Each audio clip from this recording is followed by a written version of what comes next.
दें कि चौकीदार दफादार बहाली के लिए आज का दिन काफी खास होने जा रहा है। केंद्रीय मंत्री चिराग पासवान की भूमिका, विपक्ष की भूमिका, इसके अलावा बात करें तो चौकीदार दफादार संघ, और इसके अलावा बात करें तो बिहार का विधानसभा सत्र जो है वो काफी महत्वपूर्ण माना जा रहा है। और उसमें सबसे बड़ी चर्चा इस बात की है कि आज क्या 23 फरवरी के दिन चौकीदारों और दफादारों के लिए सबसे बड़ी खुशखबरी निकलकर सामने आएगी। नमस्कार, मैं हूं संजीव और आप देख रहे हैं आप तक न्यूज। अगर आप हमारे चैनल पर नए हैं तो चैनल को जरूर सब्सक्राइब कर लें। बता दें कि बिहार में चौकीदार और दफादार के आश्रितों ने अपनी मांगों को लेकर एक बार फिर से सरकार के खिलाफ मोर्चा खोल दिया है। चौकीदारों के आश्रितों ने पटना में चक्का जाम और उग्र प्रदर्शन करने की पूरी तैयारी कर ली है। वे अपनी मांगों को लेकर काफी समय से परेशान है और अब उनका धैर्य जो है वो जवाब दे रहा है। प्रदर्शनकारी मुख्य रूप से सेवानिवृत्त चौकीदारों और आश्रितों की बहाली की मांग कर रहे हैं। इससे पहले सांसद अरुण भारती, विधायक लखिंदर पासवान और गृह मंत्री सम्राट चौधरी जैसे नेताओं ने उन्हें आश्वासन दिया था, लेकिन अब तक उनकी समस्याओं का कोई ठोस समाधान नहीं निकला है। यह बड़ा प्रदर्शन पटना के ऐतिहासिक कारगिल चौक पर आयोजित करने की बात कही गई है। तनाव की स्थिति दिखाई दे रही है। रिपोर्ट में बताया गया है कि पहले भी जब इन लोगों ने प्रदर्शन किया तो पुलिस और प्रदर्शनकारियों के बीच झड़प की स्थिति बनी, जिससे प्रशासन के लिए मुश्किलें पैदा हुई है।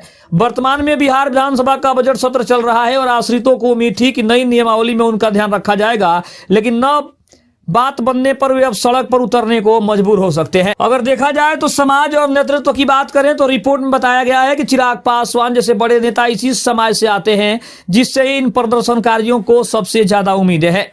चिराग पासवान ने पूर्व में इन चौकीदार आश्रितों को कई बार उनकी मांगों को लेकर आश्वासन दिया है। चूंकि बिहार का गृह विभाग वर्तमान में उप मुख्यमंत्री सम्राट चौधरी के पास है, इसलिए अब पूरा मामला उनके और सरकार के स्तर पर लंबित है, जिसमें चिराग पासवान के हस्तक्षेप और समर्थन की बात कही गई है।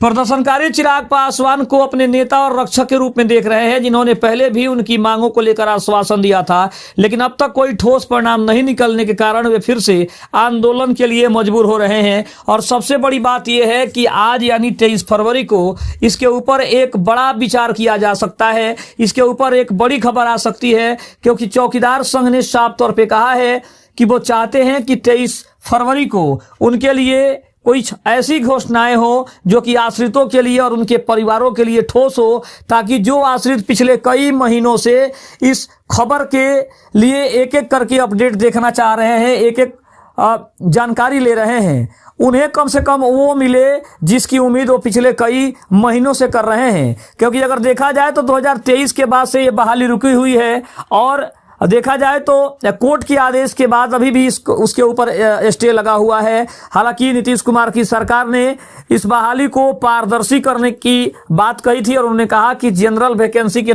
द्वारा ही इस बहाली को किया जाएगा, यानी कि अब ये बहाली सभी किसी के लिए होगी। लेकिन जब से ये घोषणाएं हुई है उसके बाद से खास करके पासवान समाज के लोग जो हैं, खास करके दलित समाज के जो लोग हैं, जो चिराग पासवान के कोर वोट बैंकर हैं, वो कहीं ना कहीं सबसे ज्यादा नाराज है। और उनका मानना है कि जनरल वैकेंसी होने की वजह से उनका जो हक है वो कहीं ना कहीं छिन जाएगा।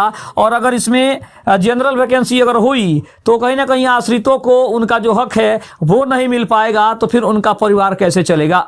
तो कई तरह की समस्याएं हैं जिसके ऊपर आज एक बड़ा फैसला हो सकता है। और ये खबर भी है कि आज विधानसभा में भी इसके ऊपर बड़ी चर्चा होगी। और जिस तरह से लखिंदर पासवान ने विधानसभा में इस बात को उठाया है, अरुण भारती ने लोकसभा में इस बात को उठाया है, तो कहीं ना कहीं चिराग पासवान की सरकार और चिराग पासवान के जो नेता मंत्री हैं वो भी चाहते हैं कि इसके ऊपर कोई जल्द से जल्द बड़ा फैसला हो, ताकि चौकीदारों को और दफदारों को उनका हक मिल सके।